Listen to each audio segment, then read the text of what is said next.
Manuel para mí fue todo, mi regalón, mi guagua, todo. Quería tener su casa y porque él tenía en su mente eso, tener su casa.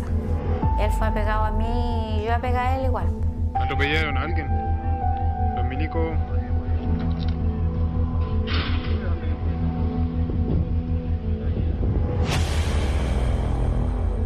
Fue amistoso, respetuoso. De hecho, usted le pregunte, que a quien le pregunte, le van a hablarle siempre bien de mi hijo.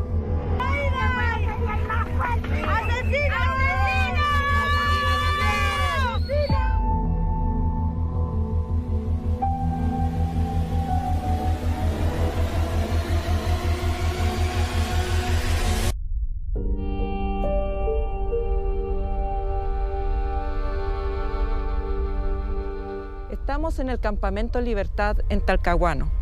Aquí hace 2 años no había nada, este era un terreno vacío. Aquí murió, atropellado por un camión de la Armada, Manuel Rebolledo. Hemos venido hasta este sector para averiguar más sobre su muerte.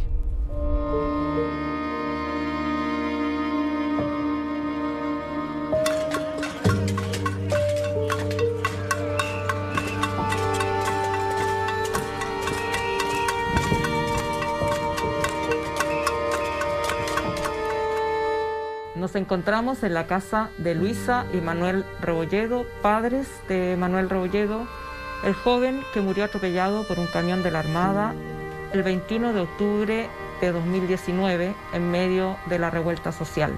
Estamos también con su hermano Bastián, quienes nos van a contar cuál es la historia de este caso. Manuel, Luisa, ¿qué hacían ustedes? ¿Dónde estaban ese 21 de octubre? Bueno, yo soy Manuel Rebolledo, padre de Manuel Rebolledo Navarrete, asesinado el 21 de octubre del 2019 aquí en Talcahuano por un agente del Estado. Nosotros ese día estábamos tomando once con mi señora cuando tuvimos un llamado de mi sobrina que hoy parece que atropellaron al Jano. Y dijimos, no, si el Jano anda en Conce. ¿Por qué él iba para Conce a las marchas que había ese día? Y ahí yo le dije, a mi señora le dije, ya, a ver, ándate tú, porque como yo soy minusválido de la pierna izquierda. Y ella se fue corriendo hacia el lugar allá. Y me acerco a militares, de hecho, antes de acercarme tuve que hacerle así, para que ellos me tomaran en cuenta, porque ellos se dieron rápidamente vuelta con sus metralletas, apuntalando y todo, para yo poder llegar hacia ellos. Llegué donde ellos y le dije, ¿sabes que recibí un llamado telefónico que parece que habían atropellado a mi hijo? Me dijo, ignorantemente el militar, me dijo, no, señora, aquí no ha pasado nada. Y mira para atrás y me dice, vaya a preguntarle a Carabinero. Voy, todavía ni llego a Carabinero y sonriendo, una risita burlesca pega un carabinero, me da y yo le digo, ¿sabe que me avisaron que parece que habían atropellado a mi hijo? Me dice, no, señores, aquí no ha pasado nada. Ya, y llega mi marido en un auto y los lleva al hospital, que es un vecino que todavía no sabemos quién es. Y llegamos rápidamente al hospital y yo corro hacia adelante porque yo le digo al pato, le digo, mira, ahí va la camilla, vamos bajando al Jano. Y le paro al paramédico, le digo, ¿me puede decir quién es el joven que lleva en la camilla? El paramédico me dijo, señora, no podemos dar la información porque tiene que hablar con el médico. ¿Y no se le veía la cara a usted? No, porque iba todo tapado. Ya. Ya, y nosotros insistiéndole, después mi marido le insistía de nuevo, yo igual nuevamente no. Y el paramédico terminaba dándole vuelta a la cara, diciéndolo, no señora, por favor esperen a hablar con el médico. Y ya, y me dijo, ahora lo vamos a pasar a la sala de reanimaciones. Y resulta que en ese trayecto, en ese poco momento que lo cerraron las puertas, la sala de reanimación, y mi marido me dijo, Luisa, mira por debajo de la puerta, porque la puerta tiene una rejilla, y yo me agacho para abajo y miro por debajo y veo cuando a mi hijo lo estaban acomodando entre 4 enfermeras, una por la cabeza, una por los pies y otras por ambos lados. Y yo vi cuando le hacían así en la parte de los pies. Y yo le dije, Pato, parece que lo están acomodando, le dije yo. Y le golpeamos la puerta fuerte para poder pasar hacia adentro y sale una enfermera y le dice, señora, por favor, cálmese, me dijo, llegando el médico va a hablar con ustedes. Y ahí lo hicieron esperar y con el médico prácticamente no hablamos nada porque llegó el médico, ni siquiera hablamos con el médico y nosotros como quedamos idos en ese momento, tampoco después lo acordamos como para poder pedir hablar con el médico. Y ahí queríamos que solamente nos mostraran el cuerpo de mi hijo. Y ahí después, como media hora después lo abrieron las puertas y ahí vimos a mi hijo. Ahí a mi hijo lo tenían toda esta parte de su cabeza en vendaje, un vendaje que le pusieron. Y venía con su ropita todo hecho tira aquí porque él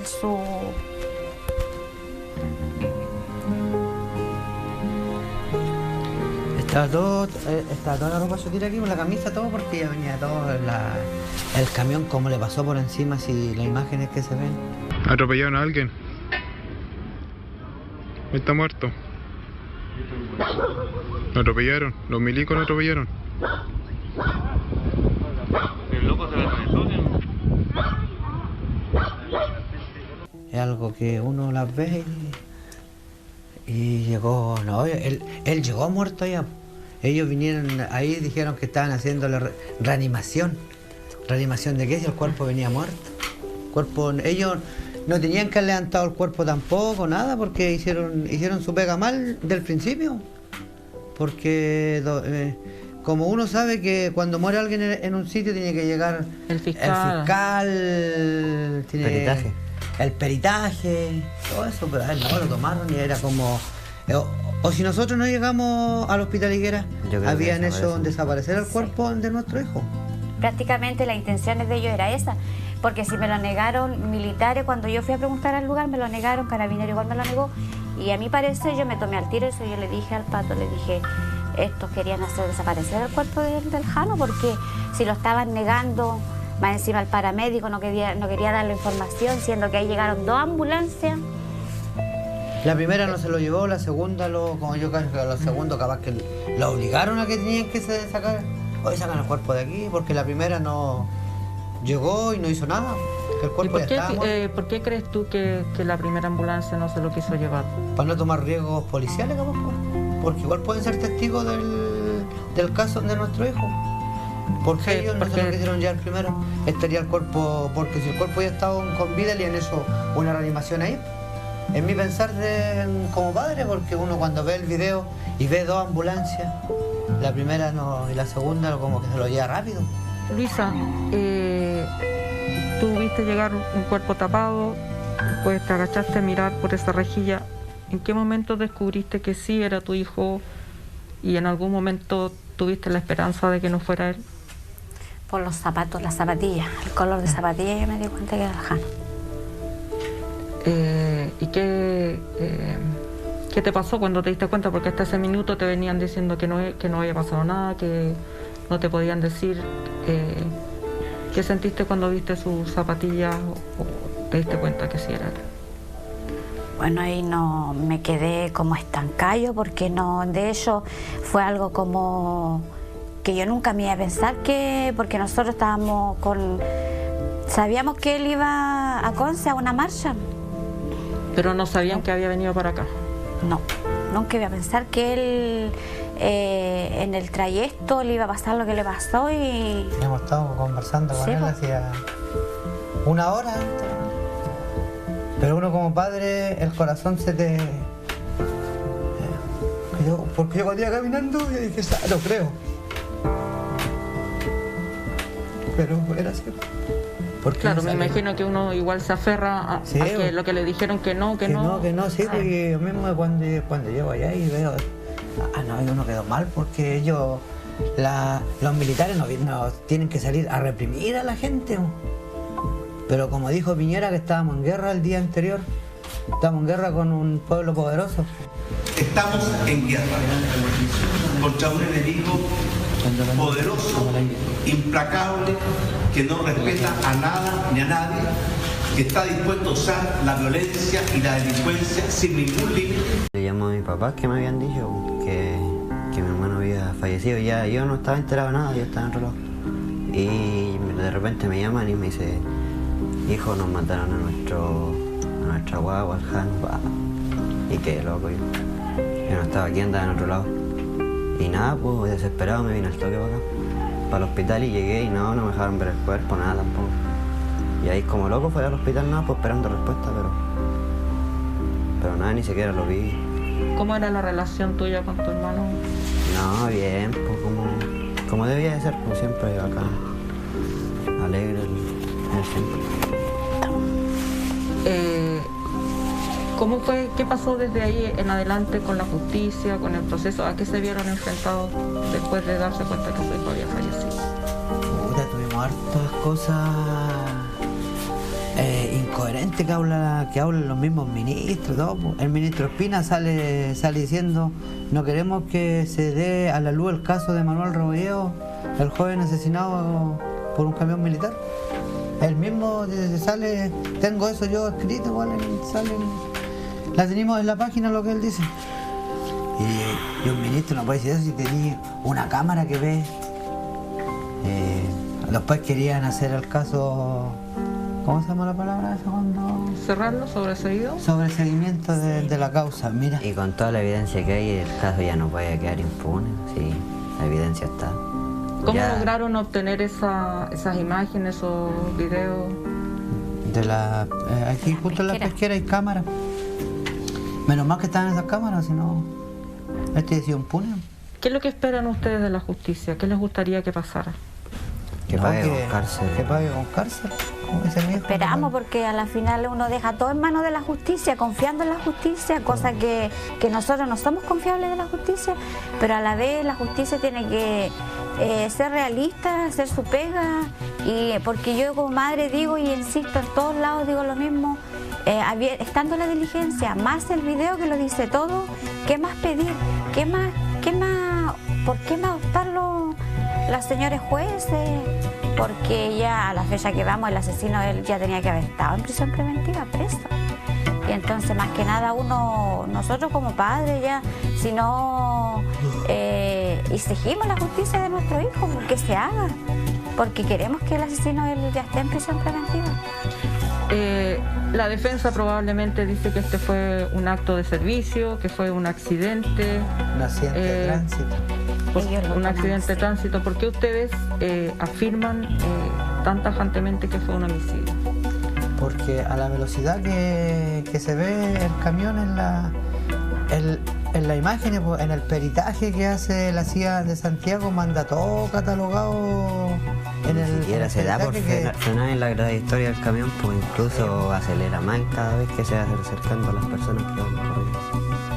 O sea, en el fondo la está persiguiendo. Sí, pues así, acorralando. Sí, mi hijo tenía como 7. Ellos yo creo que lo vieron cuando venían saliendo corriendo, lo vieron.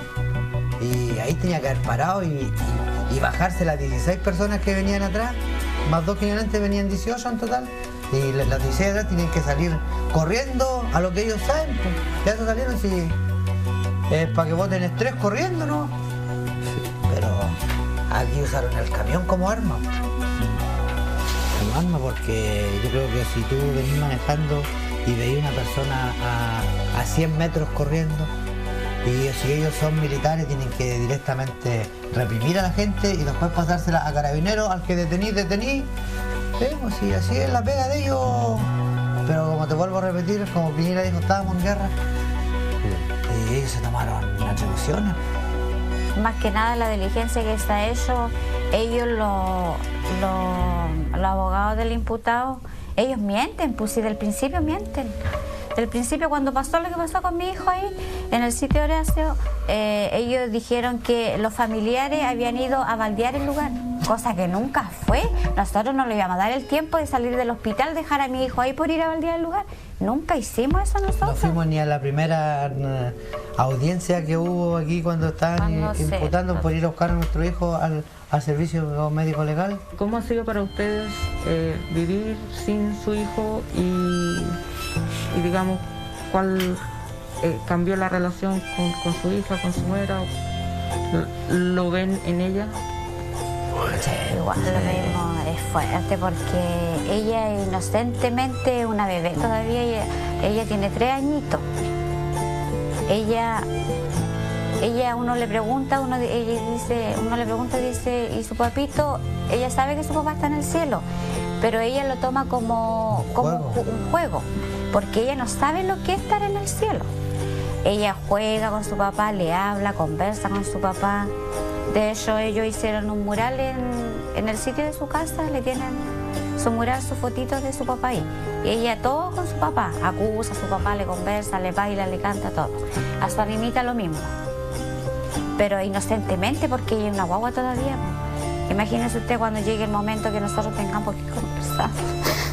Pero La ella, verdad. una parte de él, sí, pues nosotros vemos, yo la veo a ella como una parte de él, refleja muchas cosas de mi hermano. Bueno, aquí estamos en la animita de nuestro hijo, que nosotros, como padres, accedimos a hacerle su animita a nuestro hijo porque teníamos que hacérsela, porque aquí donde él fue atropellado, fue asesinado, y aquí donde él tenía que tener su animita, su descanso más que nada, porque si él fue asesinado aquí, teníamos que hacerle su animita. Aquí nosotros le hacemos su evento, lo que es cumpleaños, que hace poco se lo hicimos, los 21 de cada mes igual le hacemos su conmemoración, porque ya cambió todo para nosotros, todo, porque cuando estaba mi hijo éramos todos unidos, po. Ahora igual sí somos todos unidos, pero esa chispa que había de antes ahora ya no está ya. Igual somos unidos nosotros tres y todo, y la familia y todo, pero la chispa que teníamos antes a la de ahora ya no es lo mismo.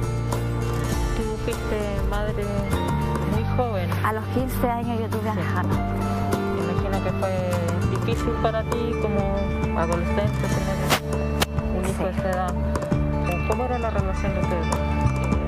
Era buena porque de madre a hijo y de hijo a madre era todo bueno, como una madre siempre va a describir a su hijo como el mejor hijo y a cómo él era, porque su alegría era bien potente, ¿no? Entonces todo eso se le extraña a él, ¿no? Él era el que daba la alegría de la casa. Fuimos harta historia, como amigos fuimos más.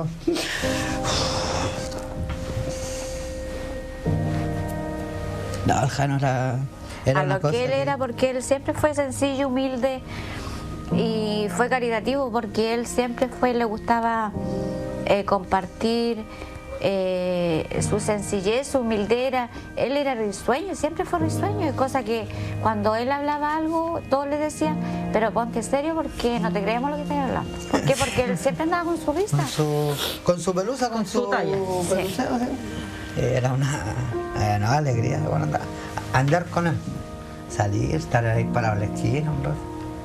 Y aquí, como se dice, él era respetuoso con todo. Todo, no era de esto. Pueden decir lo que sean de nuestro hijo, pero para uno va a ser un hijo el más querido siempre. Siempre, lo que sea el hijo. Yo sé que aquí pues, podemos ser varios padres. Duele que te maten a un hijo así. Para mí, yo nunca, hasta el último día de mi vida, yo voy a dar la lucha para que el que mató a mi hijo, aunque sea, pise la cárcel, para que sea como él, ¿no? Porque o si ha sido al revés, mi hijo había matado al militar, está procesado, condenado a 20 o 40 años de cárcel. Y así es la justicia que en Chile, yo pensaba que la justicia existía, pero la justicia no existe. Para uno no. Para los ricos no, para uno no hay. Y esa es la rabia que a uno igual le da.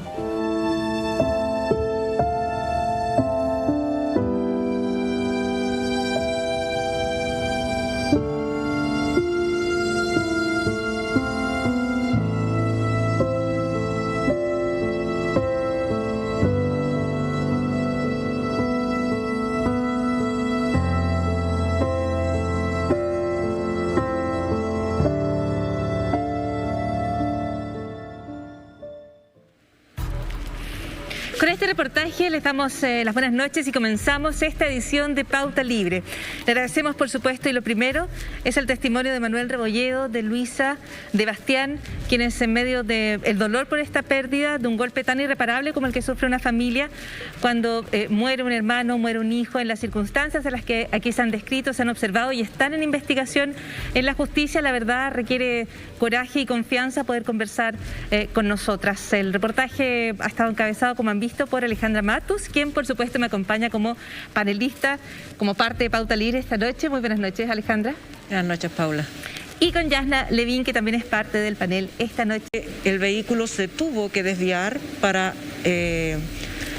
para esquivar estas barricadas y que el camión o el conductor no vio al joven cuando lo atropelló. No sé, cada cual puede ver las imágenes y hacerse su idea, pero uno ve las imágenes y no se ve ninguna barricada, ningún obstáculo que impida que el vehículo hubiera continuado un trayecto en línea recta, digamos, hacia donde fuera que quisiera ir. Y más bien uno tiene la impresión, que es la que tuvo el fiscal y que es la que tuvo el abogado del Instituto de Derechos Humanos, de que hay dolo, ¿no? De que el conductor las emprende contra los jóvenes que van corriendo y termina atropellando a uno de ellos. Eso es lo que va a tener que evaluar la justicia, y de esa evaluación va a depender el resultado, si es condenatorio por homicidio, que tiene una pena mayor, o por cuasi delito de homicidio, que probablemente sería una pena inferior y que podría cumplir en libertad.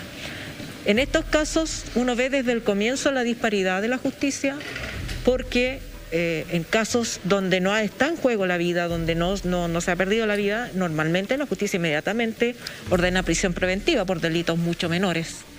Y en este caso no ha habido prisión preventiva, ha habido formalización, sí, primero por cuasi delito, ahora por delito de homicidio. Sin embargo, el infante de Marina continúa en libertad y del respaldo de la institución se entiende que además en funciones, o por lo menos recibiendo su sueldo normalmente. El respaldo de la institución, la verdad uno podría pensar, debe tener un límite o una contraparte en el apoyo a la familia y en la necesidad en que se establezcan los hechos y se haga justicia. Llama la atención también que desde la autoridad civil tampoco se entregue ese apoyo que requiere una familia, ese mensaje en torno a que se les va a responder. A mí me parece.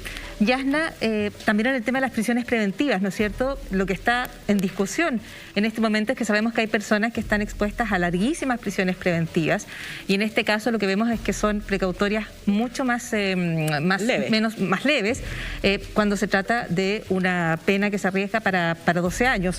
Hay allí también una natural fuente de sensación de que la justicia no es la misma para todos y para todas, que es lo que dice la familia. No hay una justicia para unos y hay una justicia para otros. Sí, eso es lo que más hiere del reportaje. Gracias, Alejandra, por hacerlo, porque son hechos que han golpeado el alma de Chile y que tienen además tres grandes patrones de conducta permanente de las instituciones que están involucradas, que son agentes del Estado, que son las instituciones garantes del orden, de la seguridad de la ciudadanía.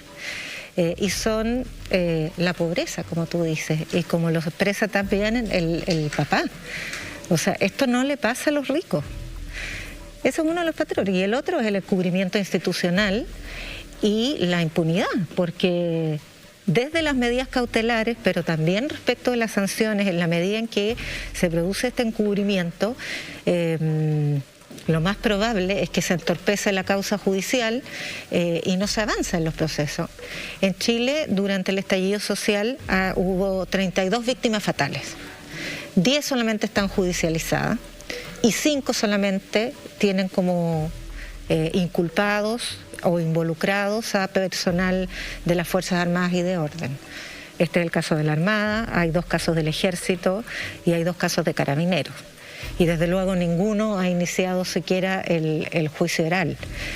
Y a mí me llamó mucho la atención una declaración que le escuché al fiscal Gajardo, en el sentido que buena parte de los procesos de derechos humanos han estado estancados, sí, por la pandemia, pero porque además ha habido un empecinamiento del fiscal nacional de concentrar a los fiscales en la judicialización de delitos sanitarios, en circunstancias que la Corte Suprema ha emitido ya, si no me falla la memoria, por lo menos 5 fallos, en el sentido que no hay sanción penal para las infracciones sanitarias, solo hay sanción de multas, de sumario sanitario. Y tienen a todos los fiscales preocupados de esos temas en vez de tratar de que avancen los procesos. Pero yo creo que en este caso la principal responsabilidad no es ni de la justicia ni de la fiscalía, es de las instituciones que gatillan estos verdaderos dispositivos de encubrimiento. Yana Levin con comentarios para el caso que veíamos. Partimos el programa agradeciendo, por supuesto, los testimonios, agradeciendo esa confianza cuando familias en situaciones delicadas, complicadas, familias que en algunos casos han perdido harta confianza en distintas instituciones, abren las puertas a Pauta Libre, abren las puertas a nuestros equipos de producción. Aprovecho de agradecer también a quienes ven este programa cada fin de semana, por supuesto a quienes están con nosotros cada domingo, y para contarles que estamos a punto de cumplir un año, que ha pasado rápido y Pauta Libre ya está cumpliendo su primer aniversario este 23 de agosto. Comenzamos el Pauta Libre con su primera emisión el 23 de agosto del 2020 y aquí estamos. Y vamos a seguir después de esta pausa.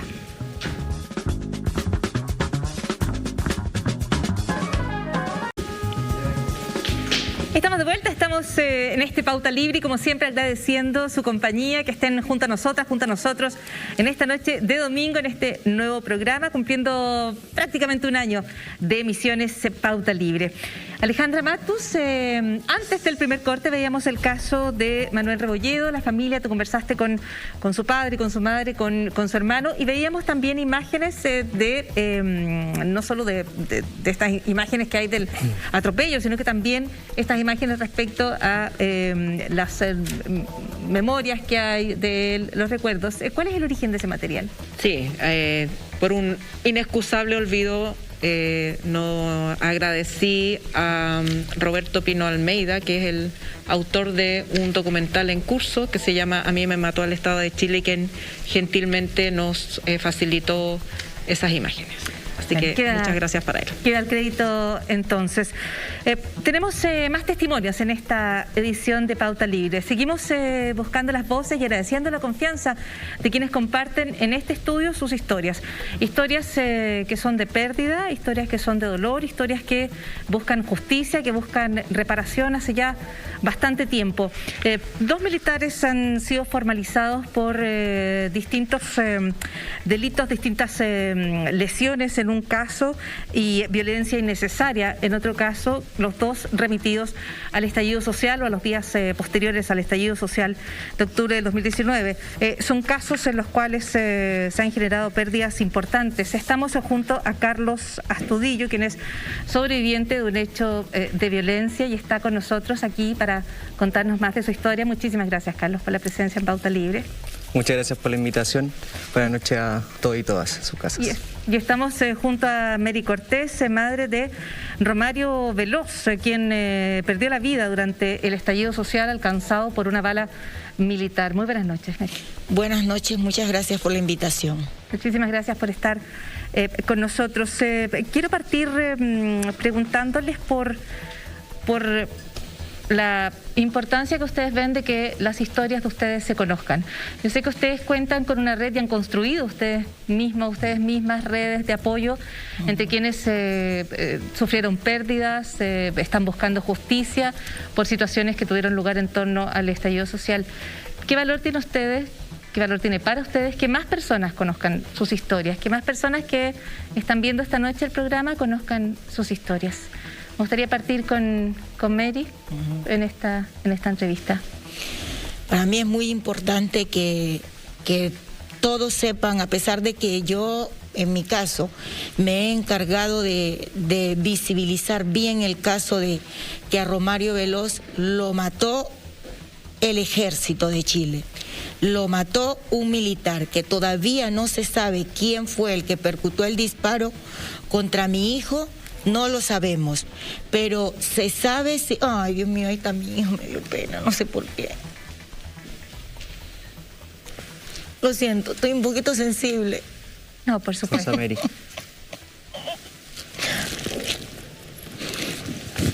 Ya, no vine a revictimizarme, pero no puedo. No, Mary, no se preocupe, tómese un minuto. Me dio mucha pena. Mary, estamos acá. Mary, ¿tiene un poco de...? Perdón.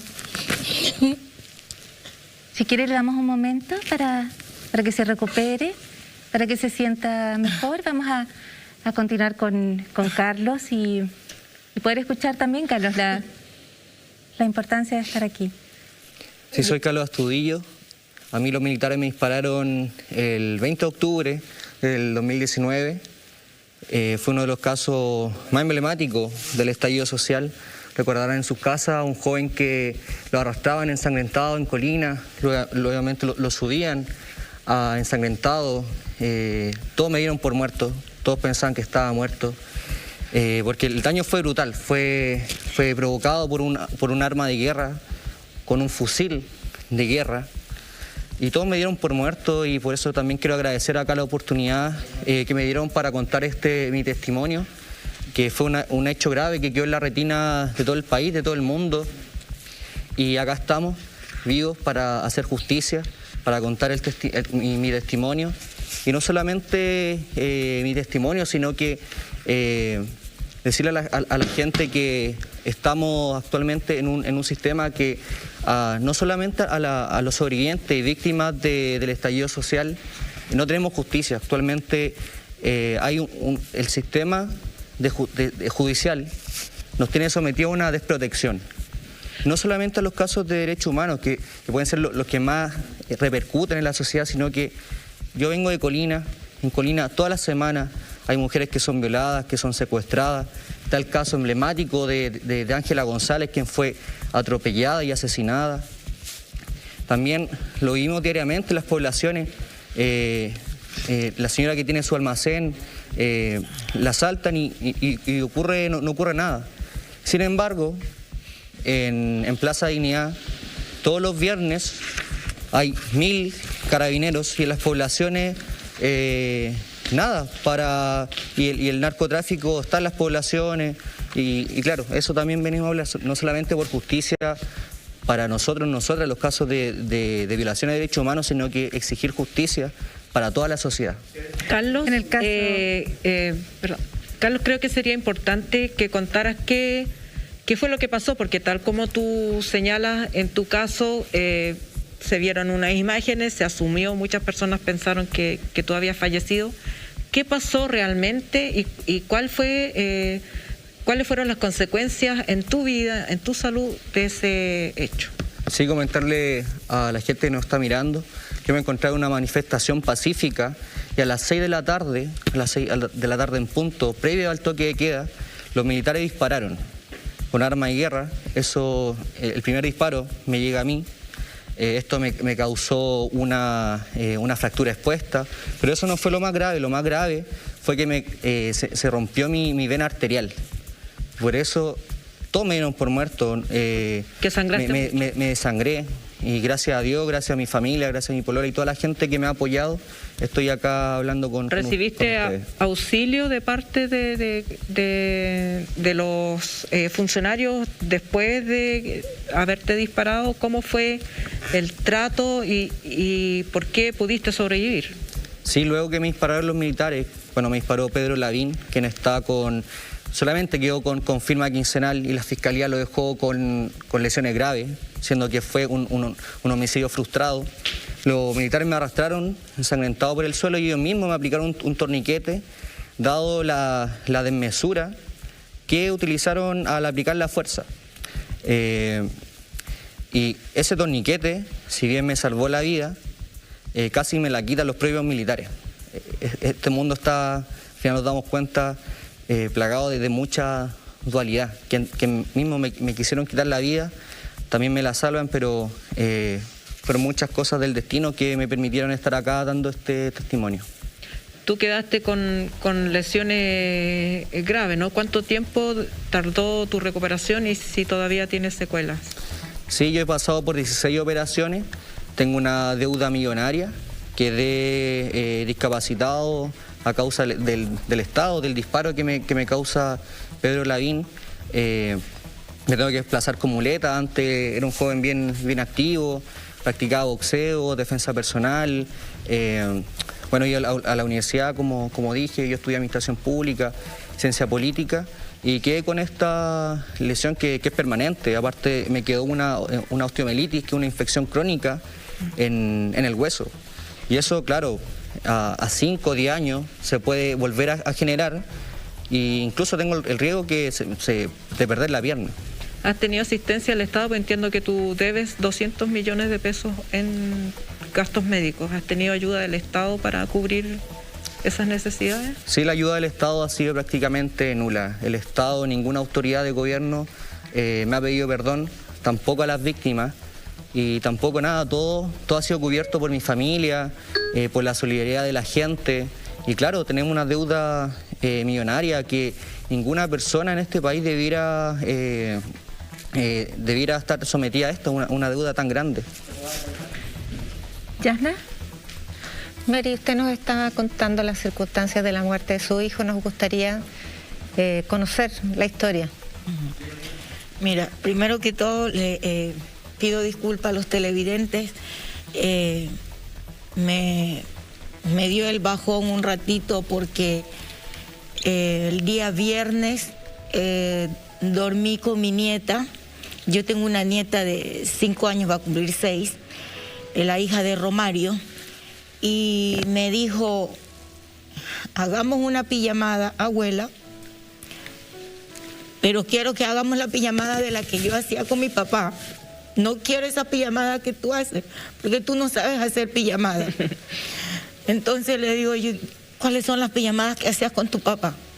Las pijamadas es que van al living, ponen un colchón en el living, ven televisión, ven cabritas, y como Romario tenía mucha fuerza, él le hacía caballitos y ella encima.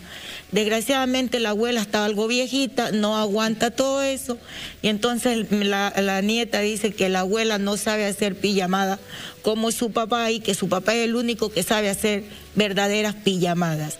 Y al ver a mi hijo ahí, no sé por qué asocié todo eso y me llegó ese recuerdo. Es natural, Mary, no tiene por qué pedir disculpas, y en este espacio estamos en un espacio de confianza. En este equipo comprendemos cómo usted se siente, y en cualquier momento en que usted necesite tomar aire o si simplemente no quiere estar aquí, por favor, Mary, siéntese con la confianza de tomar la decisión que más tranquila la deje en este momento. Nosotros respetamos lo que usted siente.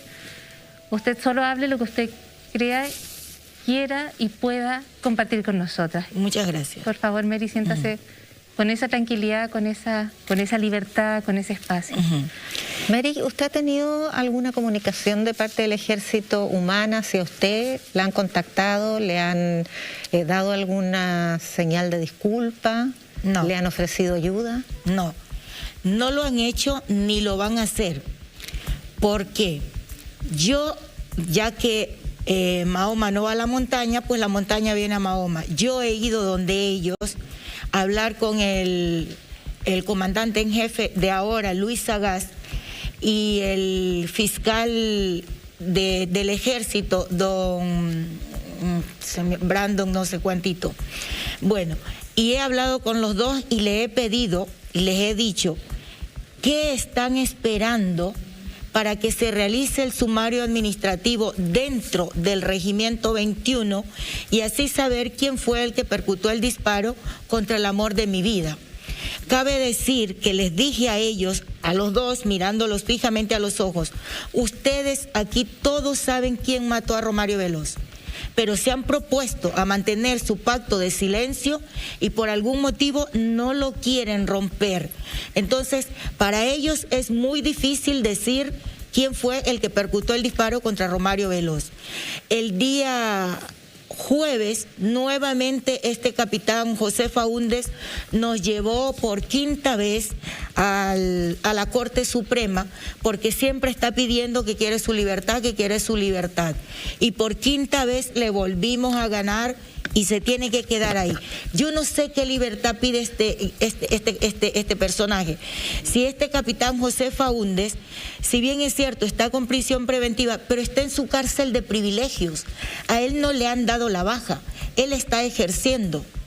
Entonces yo no sé qué es lo que quiere. Me quiere fastidiar la vida, quiere meternos el dedo dentro de la llaga para que sigamos sangrando.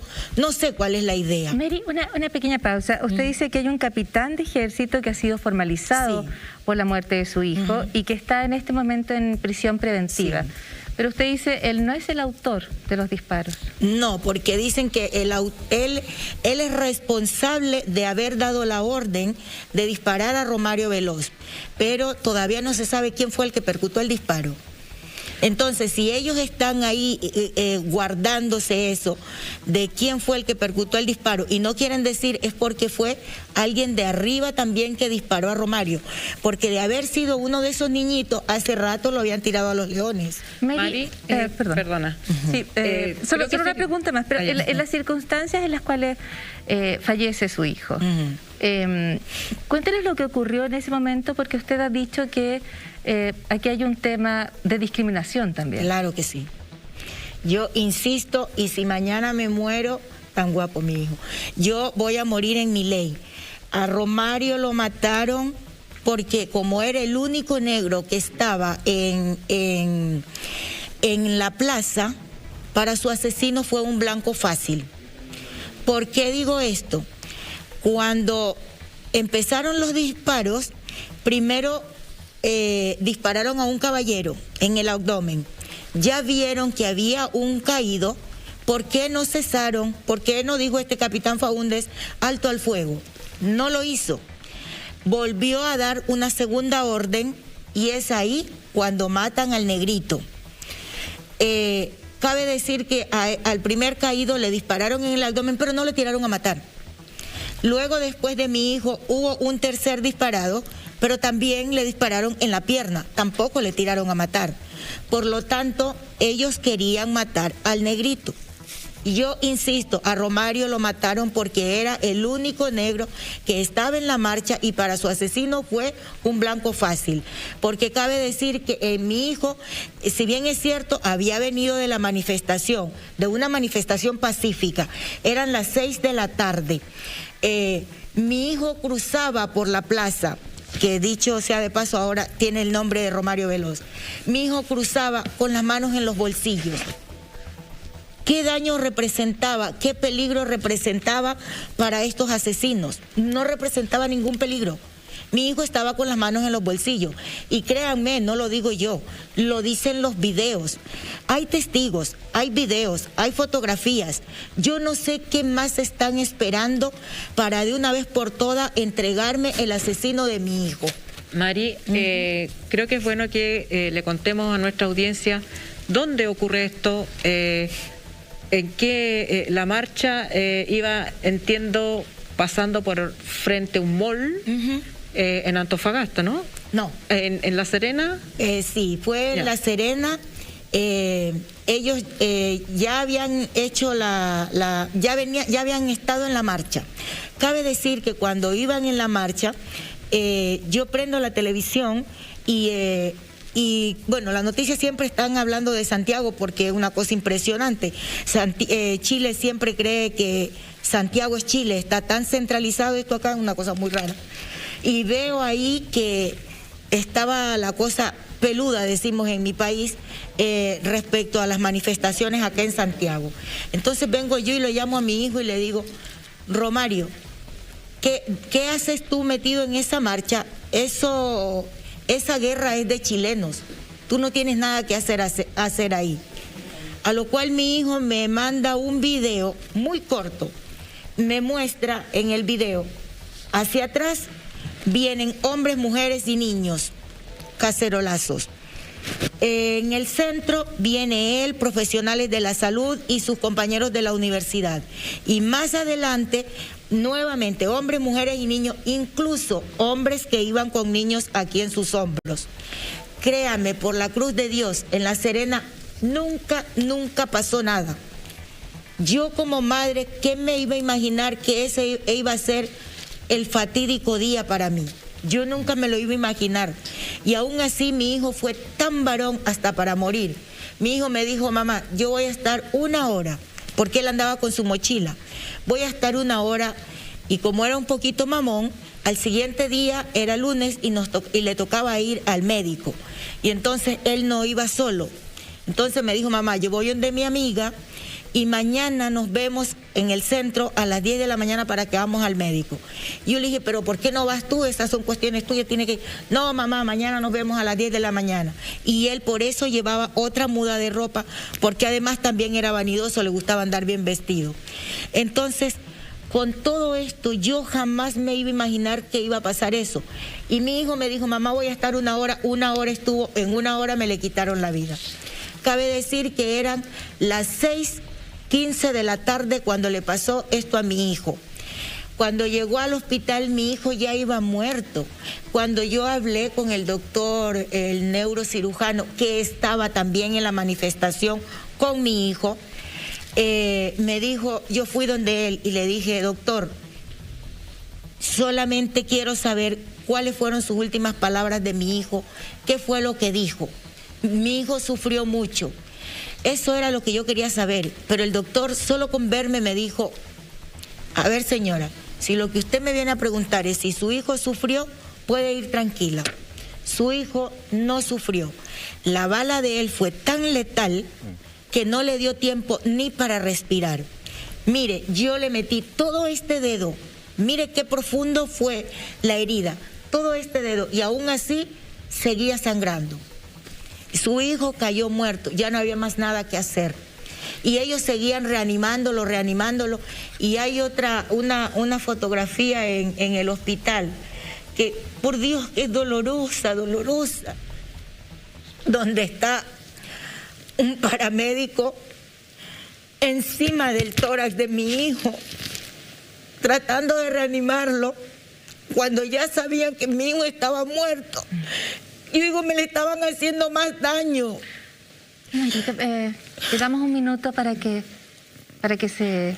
Lo siento, no se preocupe, es normal, es absolutamente normal, nos está contando cosas que ninguna madre quisiera contar. Nosotros entendemos cómo usted se siente.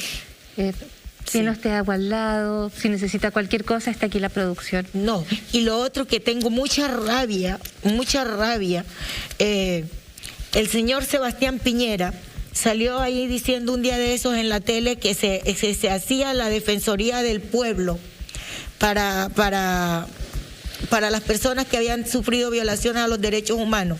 Se iba a hacer una Defensoría del Pueblo aquí en Chile. Oh, genial.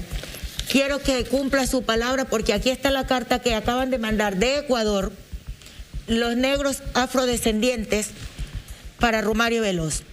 Yo espero que él sea un hombrecito y realmente lleve a cabo la Defensoría del Pueblo. Espero que eso sea real. Estamos conversando con Mary Cortés, madre de Romario Veloz, y también nos acompaña en estudio Carlos Astudillo. ¿Yasna, Alejandra? Mary, esta era una manifestación pacífica, según la descripción no solamente suya, sino de la descripción en el caso. Y en el capitán que está formalizado por dar la orden de hacer disparos, y en 2 ocasiones y con suficiente tiempo para haber detenido esa orden, y no lo hizo. ¿Desde dónde vinieron los disparos? ¿Cuántos funcionarios del ejército estaban disparando a la muchedumbre? Según el relato del neurocirujano que asistió a su hijo, él tuvo que atenderlo y agachado para evitar las balas. ¿Cuánto rato duró ese? No solo el neurocirujano, también estaba ahí un kinesiólogo, una enfermera y una paramédico. Y dice que todos hacían lo imposible por tratar de reanimar a mi hijo, y aún así los disparos seguían. Era un repliegue de militares entre 40 y 50. Y si usted mira bien la marcha, te prometo, exagero en de haber habido unas 60 personas, y ya estoy exagerando. Entonces era demasiado. Se dice que ellos llegaron al mall porque estaban saqueando el mall, supuestamente, lo cual tampoco fue real.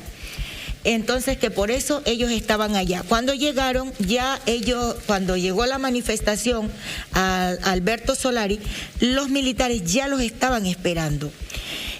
Pero, insisto, si aún hubiese habido saqueos en el mall, si mi hijo hubiese entrado a esa tienda, si mi hijo hubiese salido con un refrigerador en la mano, un televisor, qué sé yo, aún así lo había defendido a capa y espada. ¿Por qué? porque si ya está robando mi hijo, debieron haberle leído sus derechos. ¿Qué es lo que dice el protocolo?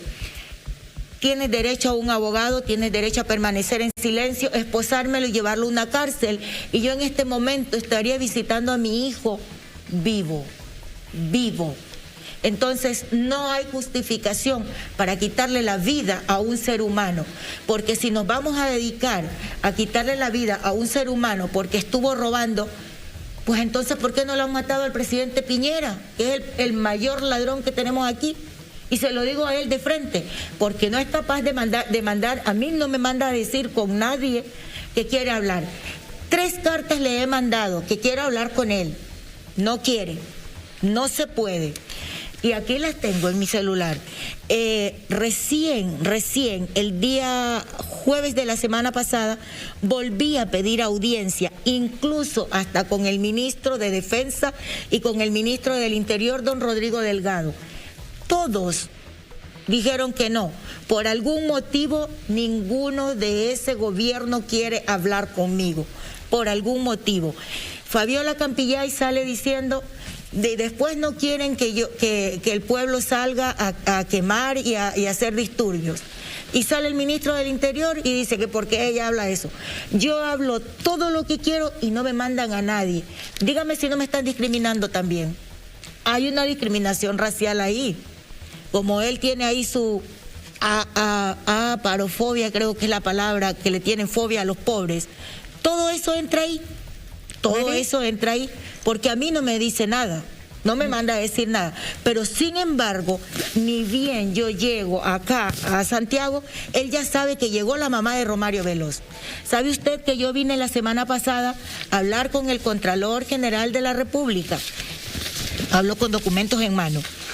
Vine a hablar con el Contralor General de la República para decirle que por favor nuevamente vuelva a dar la orden al Ejército, al Regimiento 21, para que se abra el sumario investigativo y saber quién fue. Porque ellos ya les habían mandado, pero el Ejército dijo que no lo querían hacer, porque no les da la gana sencillamente, porque esto estamos hablando de los altos mandos. Pero si hubiese sido mi hijo el que mató a uno de estos, hace rato que a mi hijo me lo daban por perdido, me lo daban cadena perpetua, o ya me lo habían matado también, así de fácil, porque aquí hay justicia para los que tienen plata, para la élite hegemónica, para los pobres es lo que no hay justicia. Carlos, ¿tú estás de acuerdo con las palabras de Mary y crees que el proceso constituyente que ha comenzado va a sanar, va a hacer algún cambio respecto de esta justicia para ricos y justicia para pobres, esta discriminación, esta aporofobia de la que habla Mary? Sí, tenemos esperanza de que el proceso constituyente va a contribuir a construir una sociedad más justa, más igualitaria, pero no podemos construir una sociedad nueva sobre la base de la impunidad. Llevamos más de 2 años exigiendo justicia, llevamos más de 2 años exigiendo verdad, porque hay muchos casos que aún no se sabe quién disparó. Por ejemplo, mi caso, el de la señora Mary, de Romario, se sabe y tenemos la suerte, pero hay cientos de personas que aún no han identificado a quién jaló el gatillo.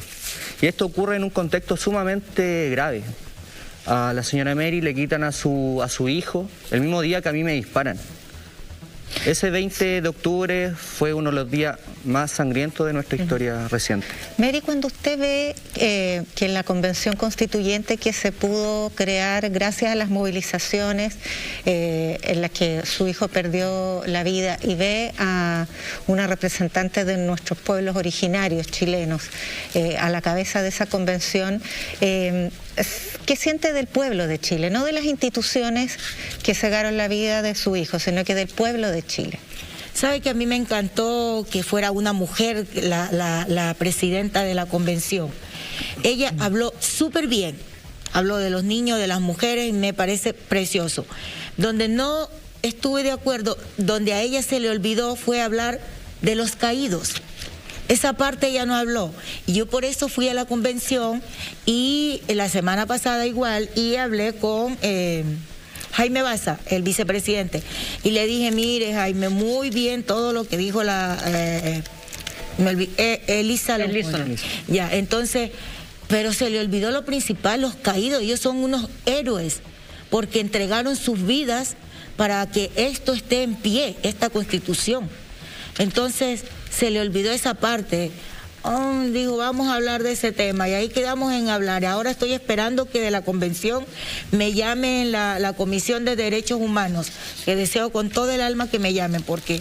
Pero hubo una declaración de la Convención Constituyente pidiéndole a los otros poderes del Estado que aceleraran las causas de derechos humanos y un proyecto de indulto para los presos de la revuelta. Pero es que mientras lo tengamos ahí al Sergio Mico, se llama este hombre, ¿no? Mientras lo tengamos a Sergio Mico, no vamos a ir para ningún lado, porque este hombre y nada es lo mismo. Es lo mismo, él no está haciendo nada. Ahora mismo los niños tienen tomado el Instituto Nacional de los Derechos Humanos. ¿Y qué hace él? Nada. No es capaz de ir a dar cara y decir, a ver, chiquillos, formemos una mesa de trabajo, qué sé yo, algo. No ha hecho nada.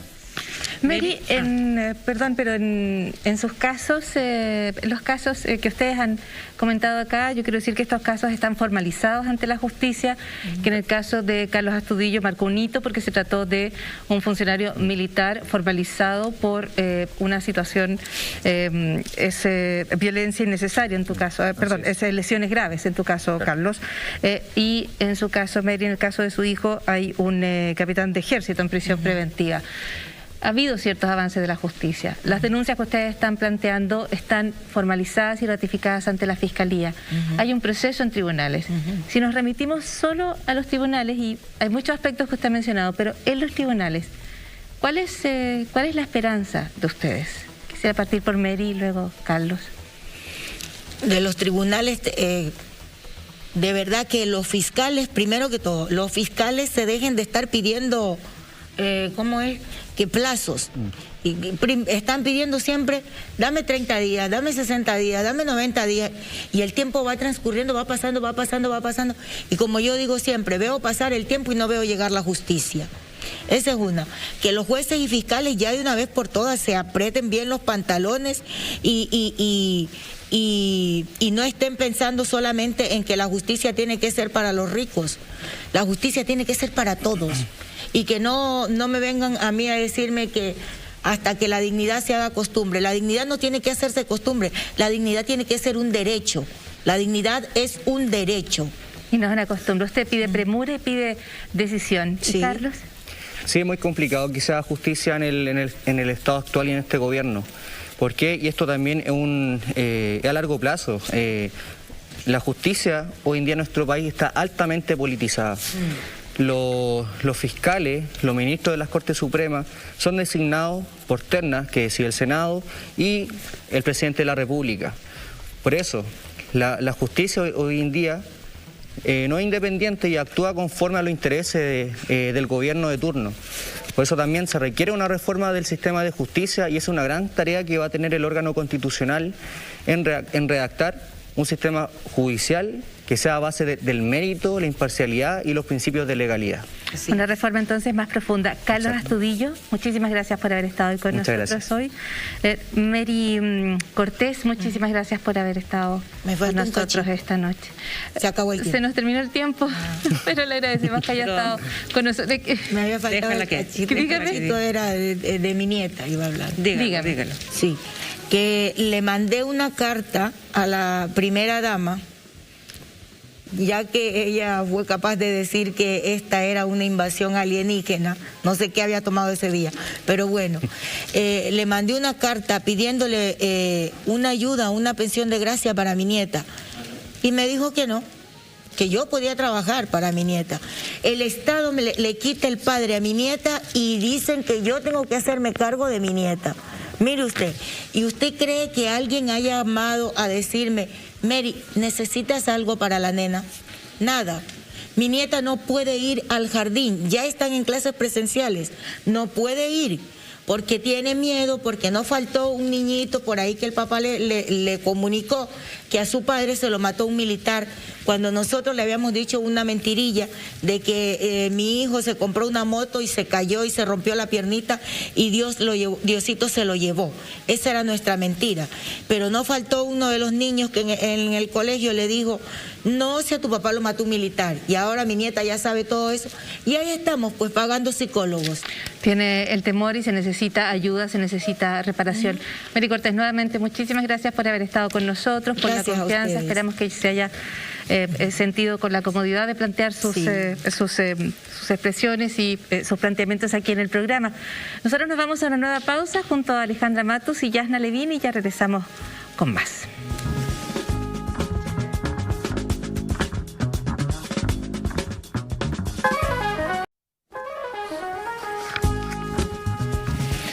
Seguimos en Pauta Libre. Muchísimas gracias por su preferencia, por estar con nosotras, con nosotros en este nuevo programa. Como cada domingo compartimos historias, hacemos periodismo, entregamos información, testimonios que pueden ayudarnos a entender más la realidad de nuestro país. En realidad que tiene sombras, que tiene dolores y probablemente pocos tan profundos como el de la realidad en para muchísimos menores que deberían estar bajo la protección del Estado, pero que por el contrario quedan expuestos a situaciones de tremendas injusticias, abusos y delitos. Podríamos decir que a nuestra siguiente entrevistada le han faltado, prácticamente no le faltan puertas que golpear en busca de justicia, en busca de reparación y en busca de detener los abusos a los cuales son sometidos niñas y niñas que deberían estar bajo nuestro cuidado, bajo el cuidado de todos y de todas. Esta noche en el estudio de Pauta Libre nos acompaña la jueza de familia Mónica Geldres. ¿Cómo está, Mónica? Muchas gracias por la invitación, muy bien, gracias. Gracias por estar con nosotras. Y el abogado y consejero del Instituto Nacional de Derechos Humanos, Branislav Marelich. Muchas gracias. Bienvenido. Gracias. Ustedes, yo lo decía, jueza Geldres, no ha dejado instancia sin apelar en su búsqueda por lograr detener abusos que usted conoce bien, que se reiteran, que no se detienen y que afectan a muchísimos niños y niñas. En el caso puntual o en su denuncia más reciente, usted cuenta una situación desgarradora que afecta a un par de niñas, entiendo bien, en Pudahuel. Me gustaría que partiéramos entregándonos, o que usted nos contara las circunstancias de este caso más reciente. Efectivamente, como sirviendo el turno telefónico en mi tribunal, se realizó una denuncia de que una de las niñas con orden de búsqueda y recogimiento del CREAT podría estar muerta, ¿no? Y a raíz de eso me constituyo en el CREAT Pudahuel.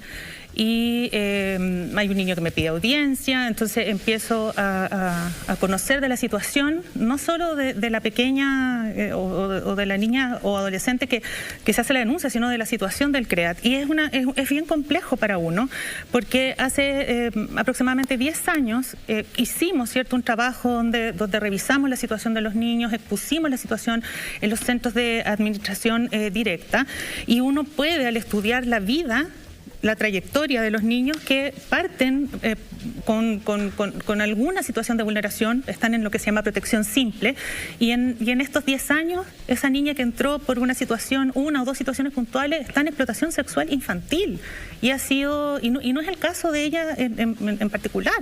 Vimos el jueves, un reportaje donde se verifica que es una situación que hay 40 aproximadamente niños con orden de búsqueda y recogimiento ahora en el CREAT Pudahuel. Cuando fui eran 35, y así vamos sumando dónde están esos niños en el CREAT Pudahuel. Y por eso es la cautelar que solicitamos a la Comisión Interamericana, primero, como primer paso, es ir en la búsqueda de ellos, ¿no? Y pedir medidas urgentes, porque acá hay todo un historial y lo dije en el Senado, yo soy invitada permanente tanto a la Cámara de Diputados como al Senado, y esto son cuestiones que los hemos dicho miles de veces, cientos de veces. Está en conocimiento de todo el mundo, lo han dicho los funcionarios, lo hemos dicho los jueces, han existido una serie lo veíamos la vez pasada que me invitaron, cuántos estudios tenemos respecto a la realidad de los niños. Si el que me tocó liderar hace ya casi 10 años dio pie a 2 comisiones investigadoras que refieren lo mismo.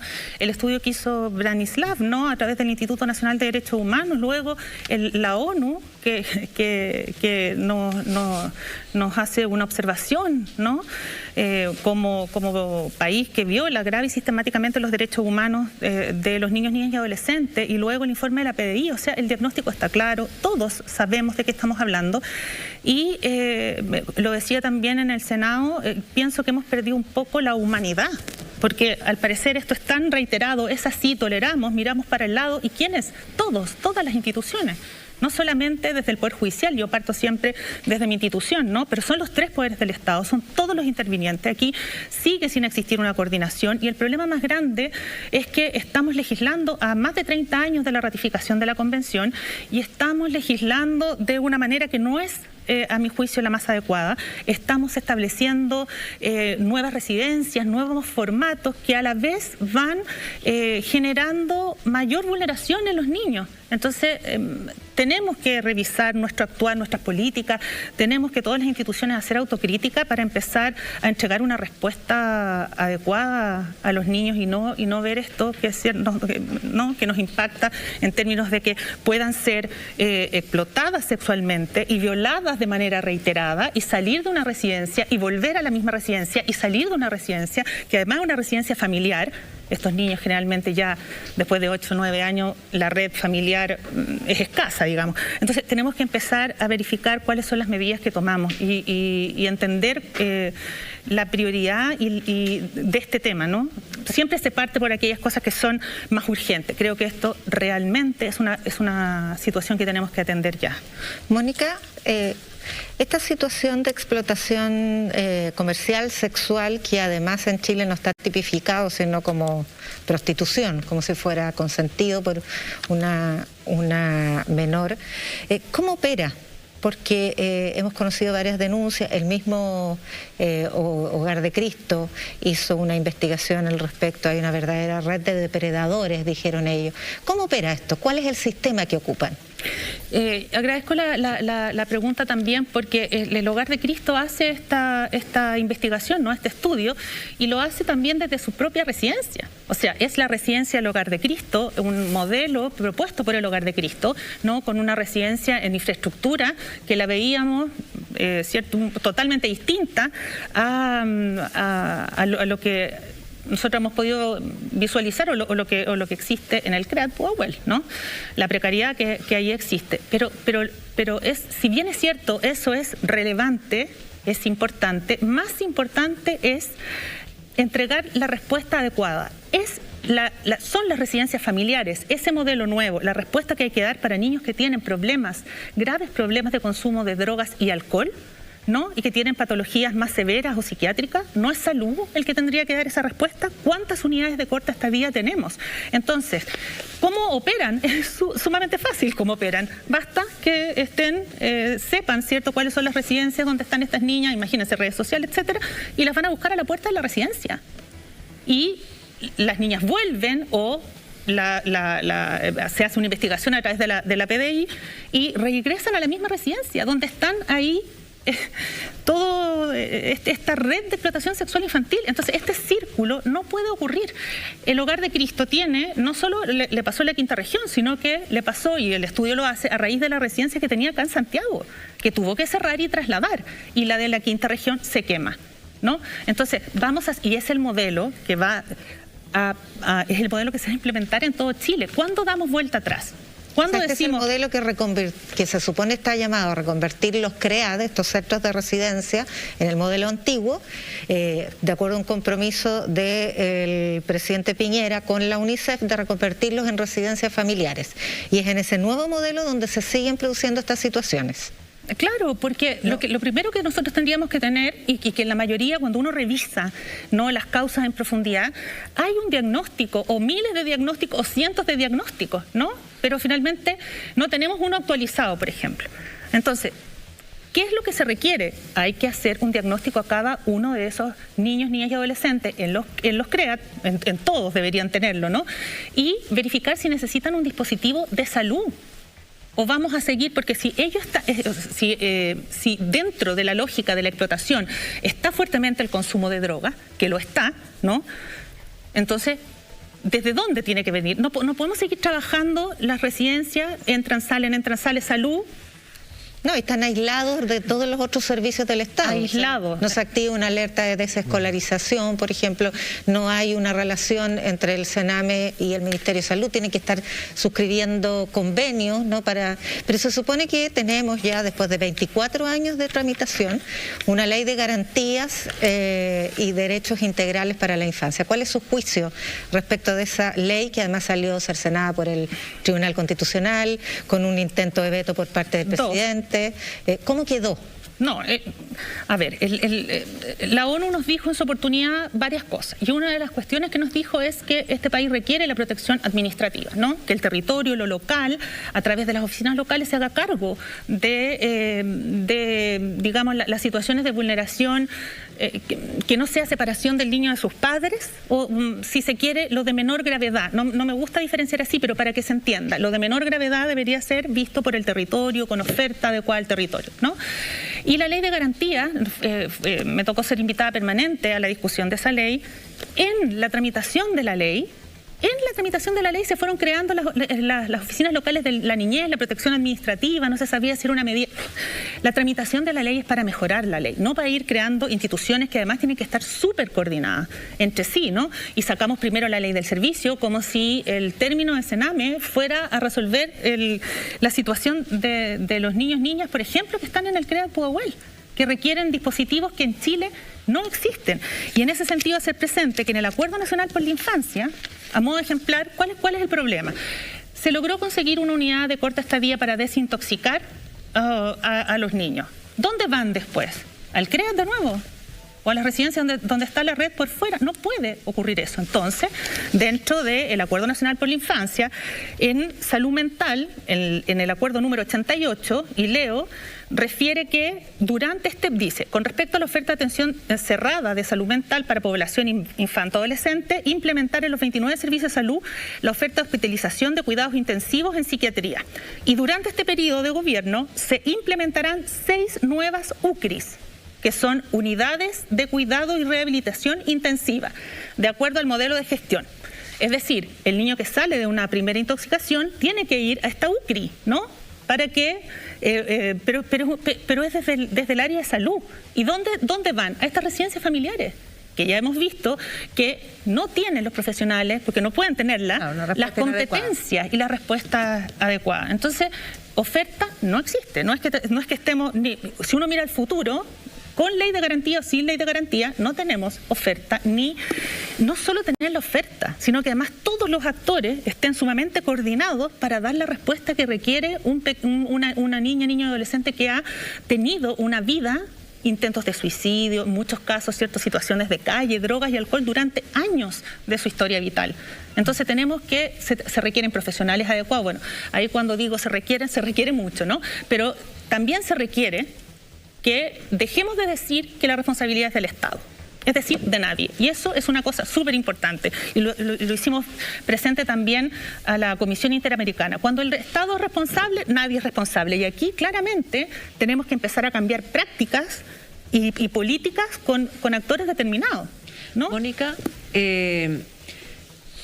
muchas cosas, muchas violaciones o falta de garantía del Estado se han denunciado ante la Comisión Interamericana de Derechos Humanos.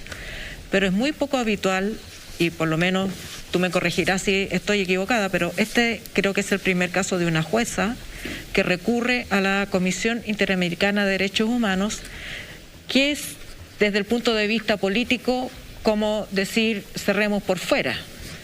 Porque si una jueza tiene que recurrir a un organismo internacional para que la institucionalidad chilena haga lo que tiene que hacer con niños que están en grave peligro hoy día tú usas una expresión muy impactante en tu alegato.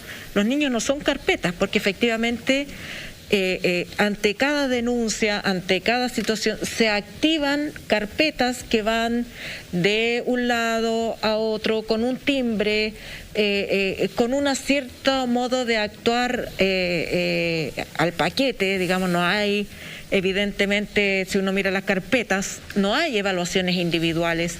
Hay niños o niñas que nunca debieron haber salido de sus casas porque se podría haber resuelto, porque los problemas eran de pobreza, no de vulneración de derechos, terminan institucionalizados, que es lo que la doctrina internacional desaconseja, los internan, son sometidos a otras vulneraciones, y entonces el Estado, en vez de proteger, agrava la situación de los niños, niñas y adolescentes. No solamente los agrava, los somete a experiencias que a lo mejor nunca hubieran tenido si el Estado no se le hubiera ocurrido, en primer lugar, tratar, entre comillas, de protegerlo.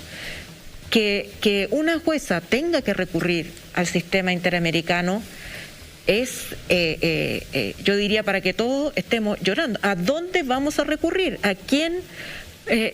¿A dónde podemos clamar por la situación de estas niñas que tuviste violada en reiteradas ocasiones, sin tener a quién, qué puerta tocar, que esté esperándola, ¿no? Tú tienes que poner la jineta encima, soy jueza, ábrame la puerta, recíbamela, no hay camas, no hay intención, no hay voluntad.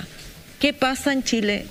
Que una jueza, en este caso tú, tiene que recurrir a la Corte Interamericana. Ya se venció el elástico, el Estado no responde para nada. Yo creo que es todo lo que es la suma de todo lo que has señalado, ¿no? Nosotros, lo digo también, si quedara algo que yo pudiera hacer en relación a tocar puertas, presentar proyectos, hablar con, esto es con el gobierno que sea, no es el gobierno de turno nomás, ¿no? Mientras no tomemos esto como una posta en que yo avanzo 4 años, le entrego a otro el testimonio, ¿no? Y sigo otros 4 años, nuestro país legisla y legisla mal, ¿no? 4 años en una ley de protección, por ejemplo, que presentó la presidenta Bachelet, uno estudia 4 años, va, informa, etcétera, gobierno nuevo, borrón y cuenta nueva, presentamos indicación y vamos estudiando de nuevo 4 años. Ahora, se tipifica el delito, ¿cierto? Se quiere tipificar la explotación sexual infantil, pero no tenemos aseguradas las primeras diligencias para las niñas que han sido abusadas en nuestro país. Entonces, mucho es el título o la parte penal, ¿no? Pero lo más importante, o dentro de las cuestiones que son importantes, también está la intervención. ¿Cómo no voy a tener asegurada la pastilla para el día, esta pastilla el día después, o las primeras atenciones, o los primeros exámenes en todo nuestro país? ¿Qué saco con tipificar la explotación sexual infantil? Miren las investigaciones, 5 años para tener un juicio oral en el caso de Lisette Villa, ¿no? Y en el reportaje pudimos ver cómo actúan las policías. O sea, ¿cómo no va a ser posible que en el escenario de quienes son garantes ahí, por ejemplo, se pusiera un carabinero de civil o de estos agentes encubiertos? No sé. Si es tan fácil, ¿no?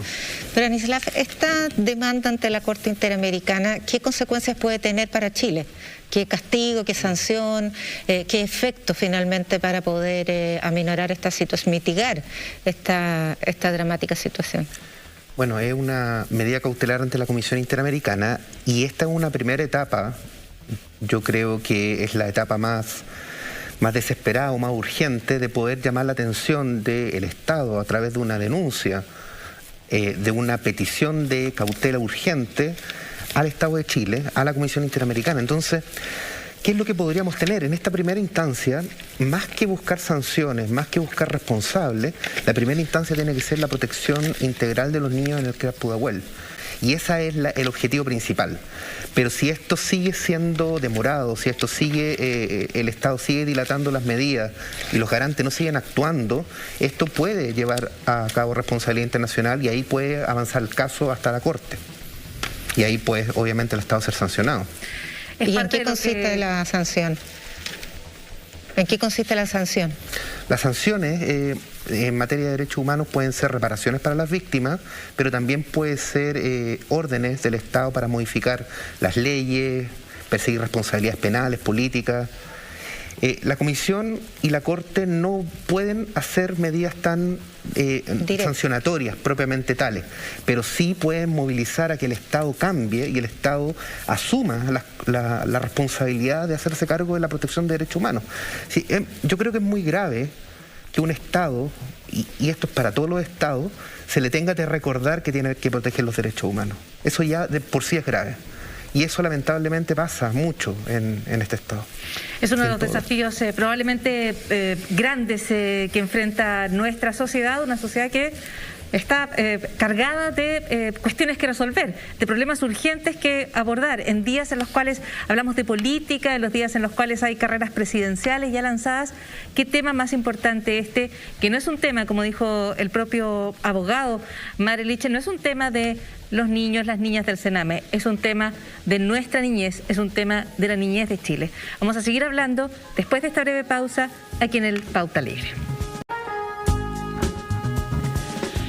Seguimos en Pauta Libre, muchísimas gracias por su sintonía. Estamos hablando de temas tan relevantes como el de la niñez en Chile, cuando la jueza Mónica Geldres y el abogado Branislav Marelich han interpuesto a título personal una medida cautelar ante la Comisión Interamericana de Derechos Humanos contra el Estado de Chile. Y esto es para favorecer a un grupo de menores de entre 12 y 18 años del CREAT de Pudahuel. Estamos hablando respecto a los alcances de esta medida que ya en sí misma denota, como decía Alejandra Matus, que hemos llegado a un límite en términos de desprotección, y en este caso es patente de acuerdo a los antecedentes que manejan la jueza y el abogado. Abogado Marelich, me gustaría preguntarle, cuando usted dice que este no es un tema de los niños y las niñas del Sename, usted dice este es un tema de la niñez en Chile. ¿Cree que en general la percepción de una parte de las instituciones, de esas instituciones que no escuchan, que a veces se chocan o se conmueven, pero en definitiva no hacen andar los mecanismos que se requieren, cree que hay una impresión respecto a que este es un tema que afecta a otros, a otras, a un grupo muy específico de personas y no una cuestión que nos toca a todos y a todas porque es nuestro país? Eso es una muy buena observación, porque lo que ocurre es que cuando un niño entra al sistema de protección, cuando un niño entra al sistema de Sename, como que de alguna forma no importara tanto como otro niño.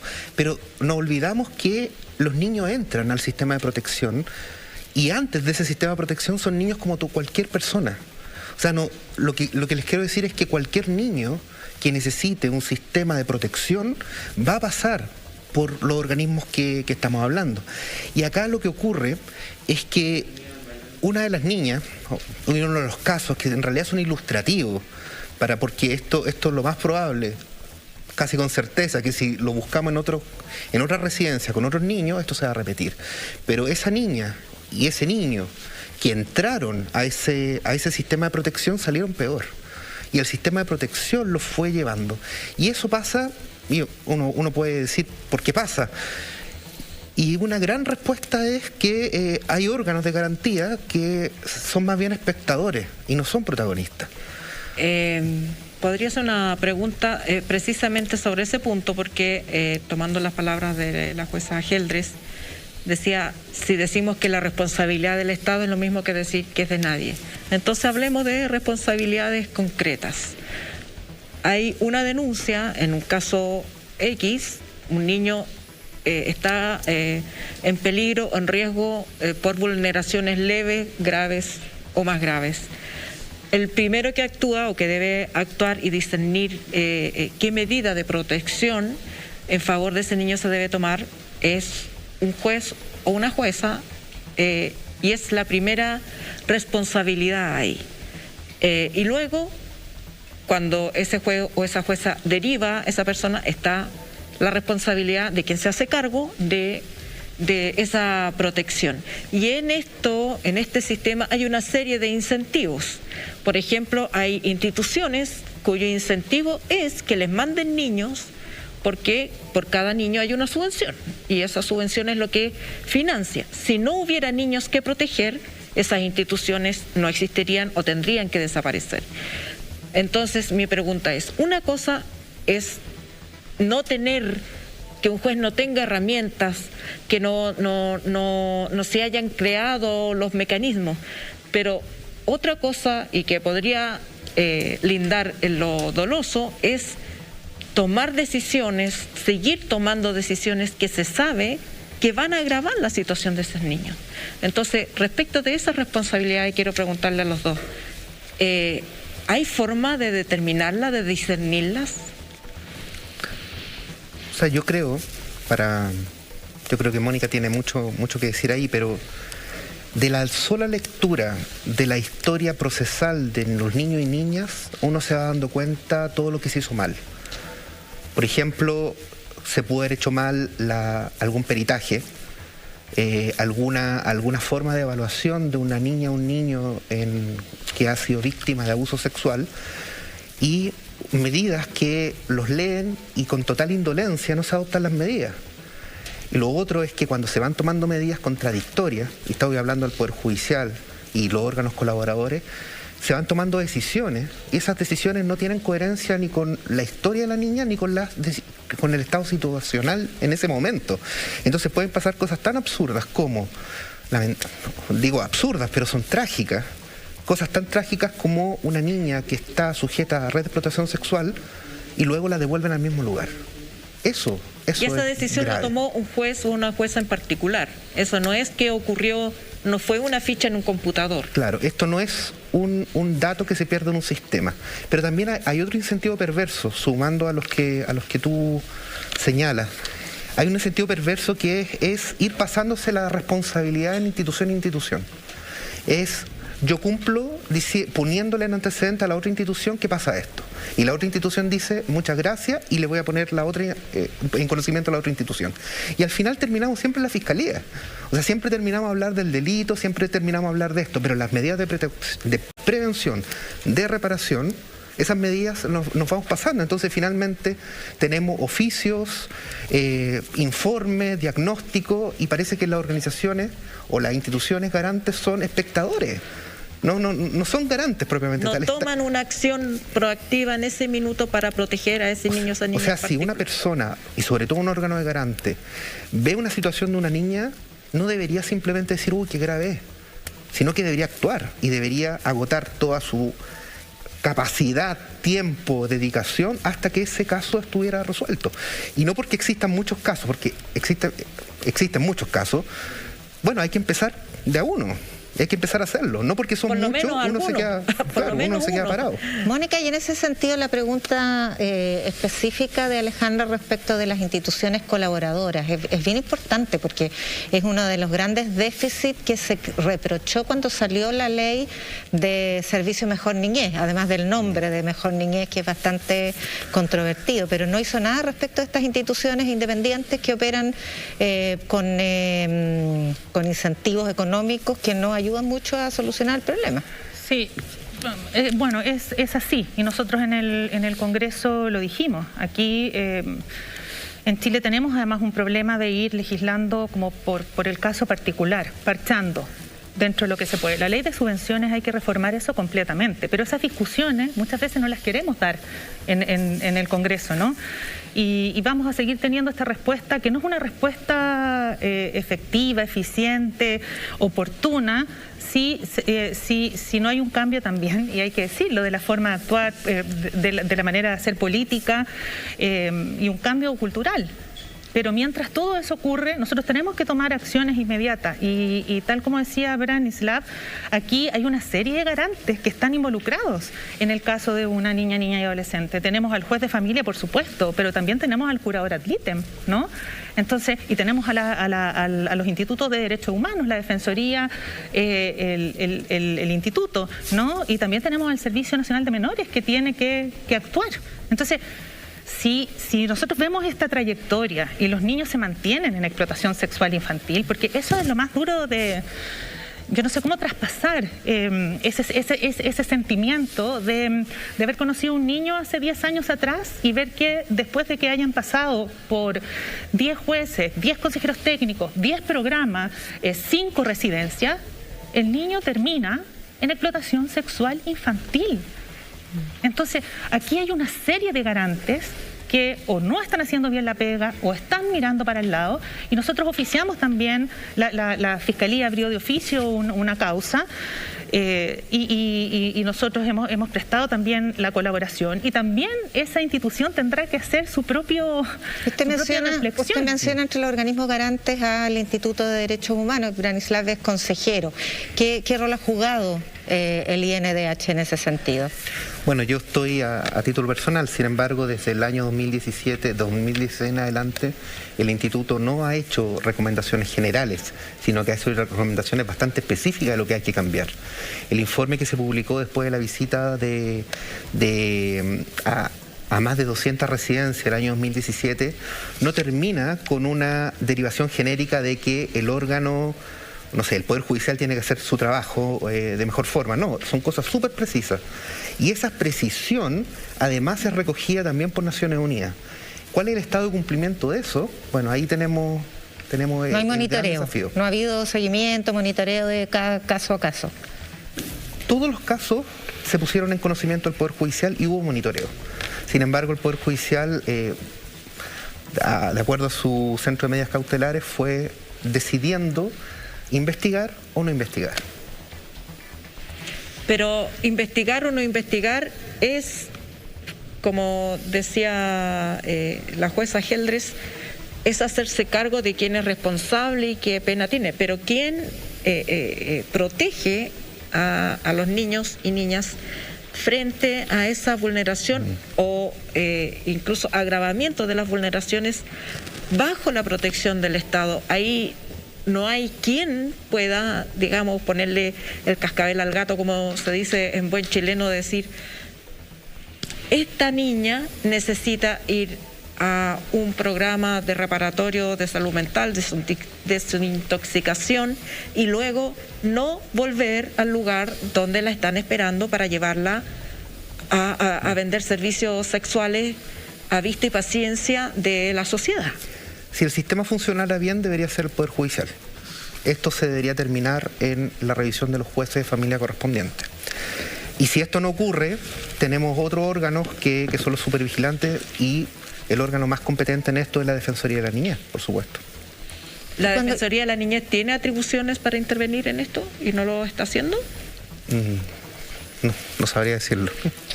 Sin embargo, en este monitoreo que hicieron de causas específicas, dice hay algunas que se cerraron, no se decidió no perseverar, se archivó la causa. ¿Qué porcentaje es ese? ¿En qué proporción ocurre eso? Bueno, no tengo el seguimiento de esa causa porque yo dejé de ser director tiempo después de ese informe. Pero en general, o sea, ¿cuántas causas de las denuncias específicas que se presentan terminan en nada, terminan archivadas, no se investigan? Bueno, esos son, o sea, nos falta estudio. Hacemos mucho estudio, o sea, nosotros tenemos un montón. Veamos lo que ocurrió en el gobierno de Bachelet, ¿cierto? Dirigido por Estela Ortiz. ¿Cómo se llamaba el...? El Consejo de la Infancia. ¿No? El Consejo. ¿Cuántos estudios hizo el Consejo? ¿No? Entonces, pero en este caso sí es necesario. Nosotros necesitamos saber, por ejemplo, se terminaron los programas de representación jurídica en algunas partes, desde el Servicio Nacional de Menores, aquellos abogados que prestaban servicios para las causas que eran no proteccionales, pero en un cuidado personal y en un régimen de relación directa y regular. Claramente podemos encontrar niños que efectivamente están en una situación de compleja, ¿no? Y que podríamos decir que generalmente tienen causas proteccionales. Esos programas se terminan. Y se da la solución de empezar a contratar ciertos programas, más abogados. Pero preguntémonos, ¿cómo se está haciendo ese trabajo? ¿Cuánto recurren los abogados? ¿Cuánto conocen las cortes de estas materias? Entonces, esas son cuestiones que nosotros, el estudio de cuánto se termina, cuánto no, cómo lo estamos haciendo, todo eso es necesario que lo hagamos. Porque yo además... a uno ya empiezan se le envían mail, no sé, les debe pasar a ustedes como periodista también, ¿no? Entonces, historias de vida que yo la verdad no llevo adelante esos juicios, ¿no? Pero por ejemplo, desde los propios funcionarios del Servicio Nacional de Menores de una de las asociaciones, y aquí es lo que a mí me complica en relación a la respuesta. Una cosa es lo que estamos viviendo, lo que hemos vivido, y otra cosa es la respuesta que estamos dando, ¿no? Por ejemplo, en relación a las residencias familiares, refiere una de las asociaciones gremiales que hay un promedio de 10 licencias médicas sin ser cubierta a pesar de haber solicitado contrataciones adicionales, que los turnos de trabajo se debieron modificar a 24 horas uno por uno, que no se cuenta con las TENS comprometidas. Estamos hablando de aquello que estamos haciendo para dar cumplimiento, entre otras cosas, a la observación que nos hizo la ONU, ¿no? Lo mismo, hay una carta de la unidad de adopción también en relación al CREAT. Nos encontramos actualmente con falta, nuevamente, recurso humano para poder mantener la atención a nuestros niños. Esto debido al proceso de capacitación de los funcionarios para ser parte del nuevo modelo de residencias familiares y en fin. Entonces, tenemos que, y yo digo, tenemos que empezar a decir las cosas como son y empezar a mejorar nuestras prácticas, porque si intentamos hacer como que estamos avanzando, intentamos hacer como que hemos mejorado, porque la respuesta generalmente de las autoridades tiende a ser esa, ya, pero hemos mejorado en esto, sí, pero mientras mejoramos o intentamos mejorar o capacitamos, ¿cierto? Hay niños y niñas que están siendo gravemente vulnerados sus derechos humanos más básicos, y es por eso que es necesario que el Estado con esto tome conciencia y genere o un equipo de trabajo o genere, ¿cierto?, o tome medidas que son, los distintos poderes del Estado tienen que tomar medidas que son inmediatas. Nosotros hemos recibido felicitaciones, por ejemplo, no felicitaciones, sino que muestras de apoyo a la presentación que hicimos por la Asociación de Abogados de Familia, que son los que tramitan permanentemente, y ellos refieren, o sea, nosotros también hemos visto esta situación, o por la Fundación para la Confianza, para nombrar algunos, ¿no? Ellos refieren que es necesario hacer una comisión investigadora. La verdad es que generalmente si uno visualiza, dice, ¿en qué terminan las comisiones investigadoras? Pero la comisión investigadora permite además que se pueda pedir toda esta información que muchas veces aparece o se mantiene en reserva, ¿no? Y muchas veces esta reserva, mal entendida, ¿no?, ha permitido que estas situaciones se cronifiquen en el tiempo. Las visitas, las fichas, por ejemplo, el CREAT Pudahuel, existen fichas en el sistema informático de los tribunales de familia, en la página web de las visitas que hace el Poder Judicial. Y en la Defensoría también. En noviembre del 2020, la defensora fue y que constata exactamente las mismas situaciones que constaté yo. Pero el tema es que la respuesta de los garantes no puede ser solamente el oficio de la Fiscalía, porque además sabemos cuánto se demora la Fiscalía o cuánto termina en condena en la Fiscalía, si ese es el propósito, ¿no? Entonces tenemos que ser garantes activos en la efectivización de los derechos del niño. Vemos una situación de gravedad y no la dejamos sino hasta que eso se repare. Y el problema es si existe la respuesta estatal, porque una cosa es lo que los jueces podamos decidir y otra cosa es cuál es la respuesta que el Estado nos ha dado, y ya vemos que la oferta es inadecuada, que los profesionales no siempre son los más idóneos. No tenemos respuesta, definitivamente, porque UCRIS no hay media estadía. Entonces, todas esas cosas yo creo que es momento, y yo por eso agradezco la invitación. Para uno no es fácil, es difícil, ¿no?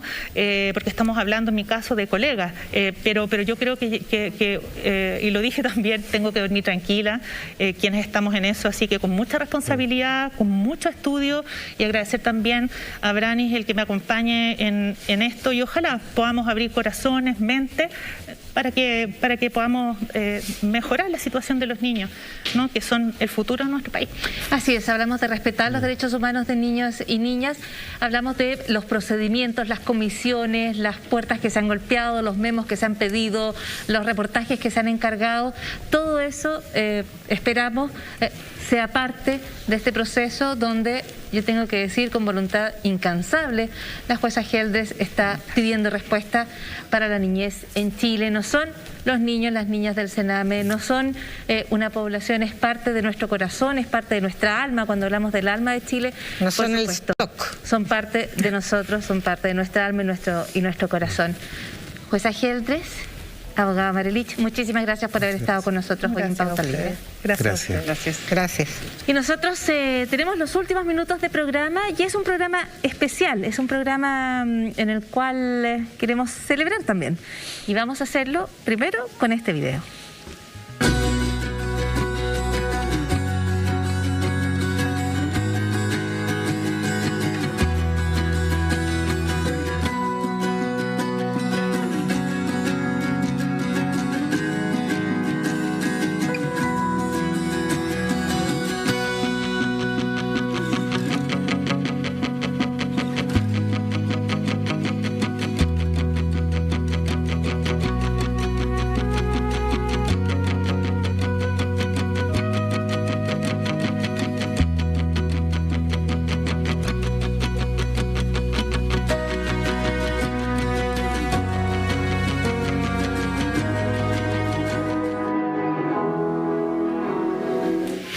Así es, ha pasado ya un año, este es el primer aniversario de Pauta Libre y para nosotros es un honor, un agrado, un privilegio estarlo celebrando aquí, por supuesto a la distancia con Mónica González, que es también parte tan importante de este panel, de la conducción de este programa, junto a todo el equipo que está hasta esta hora detrás de las cámaras en sonido, acompañándonos, quienes hacen posible cada edición de Pauta Libre, por supuesto, y también a quienes están tras el switch, a nuestra directora Paula Camus, a nuestra productora ejecutiva Constanza Vergara, a nuestra asistente de dirección Paulina Germain, en realización Ronald Quinteros y Juan Ignacio Venegas, a Chenoa Clermont, nuestra periodista, y Raúl Pérez, nuestro productor. Digo nuestro porque son de Pauta Libre, somos todos equipo. Alejandra, ¿alguna reflexión en un año ya? ¿Un año ya? ¿Qué más da? Un año ya, ¿qué más da? También comparto contigo que ha sido un honor, un privilegio estar en este programa. Es inicialmente como un holograma y ahora de manera presencial. Así es, a la distancia, en una gran cámara, Alejandra Matú. Sí, agradezco mucho la preferencia de quienes nos sintonizan cada domingo o nos siguen por YouTube o lo que sea. Y también quiero decir que nunca pensé que íbamos a durar un año. Así que, ¿pensaste menos? Por supuesto, pensé que esto iba a durar 3 programas o algo así. Pero flor de un día. Ya cumplimos por lo menos mi récord mental y estoy muy agradecida de este canal y por supuesto de Víctor Gutiérrez, hay que decirlo, porque él es el director y que ha resistido los embates para que logremos cumplir un año. Así es. Yasna Levin. ¿Cuándo pensaste que durábamos 3 programas? No, un poco más. Yo soy optimista. Yo creo que de aquí a 50 años podríamos pensar en jubilar. Sí. No, por las ganas, por la garra, por la capacidad corporativa del canal, además de emprender un desafío, porque esto ha sido un desafío, no ha sido fácil. Pero sobre todo agradecerle a la audiencia por el tiempo que nos da, porque nos escucha, por los comentarios que nos hace, que siempre son muy gratificantes. Este es un programa hecho y conducido por mujeres y eso ha sido muy importante, ha sido una tremenda experiencia que además va muy al tono con los tiempos, con la paridad en la Convención Constitucional, por ejemplo, con la capacidad y la garra que hemos demostrado las chilenas de enfrentar las transformaciones, enfrentar las comunicaciones de una manera distinta. Y creo que hemos hecho nuestro modesto aporte a probar esa manera distinta, a intentarlo al menos.